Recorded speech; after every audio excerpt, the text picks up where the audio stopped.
চলুন আজ একটা মজার ইংরেজি শব্দ শেখা যাক, তাও আবার একটা সহজ গল্পের মাধ্যমে।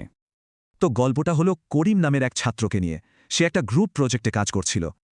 ওর পুরো টিম মিলে দারুণ একটা প্রেজেন্টেশন তৈরি করল, একদম ফাটাফাটি। কিন্তু মজার ব্যাপার হলো করিম কিন্তু কাজ করেছিল খুবই সামান্য, মাত্র 2টো স্লাইড বানিয়েছিল। অথচ দেখুন, অন্যদের কাছে গিয়ে সে এমনভাবে বলল যেন সব বড় বড় কাজ সে একাই করেছে। করিম যেটা করল, এই কাজটাকে ইংরেজিতে কি বলে বলুন তো? এই কাজটাকেই বলে অ্যাগ্র্যান্ডাইজ, মানে নিজের গুরুত্ব বা কাজকে ফুলিয়ে ফাঁপিয়ে বড় করে দেখানো। মানে নিজের ক্ষমতা বাড়ানো, অর্জনকে বড় করে দেখানো। আর হ্যাঁ, এর মধ্যে একটা নেতিবাচক ভাবও কিন্তু আছে। আচ্ছা, ব্যাপারটা আরেকটু পরিষ্কারভাবে বোঝার জন্য চলুন কিছু বাস্তব উদাহরণ দেখে নিই। এই দেখুন, ঠিক করিমের মতো এখানেও কেউ একজন তার ছোট্ট কাজকে অনেক বড় করে দেখাচ্ছে। আবার ধরুন কোনো কোম্পানি তার নতুন প্রোডাক্টকে বিজ্ঞাপনে ফুলিয়ে ফাঁপিয়ে সেরা হিসেবে দেখাচ্ছে। অনেক সময় বড় বড় নেতারাও কিন্তু ইতিহাস বদলে নিজেদেরকে আরও বড় করে দেখানোর চেষ্টা করেন।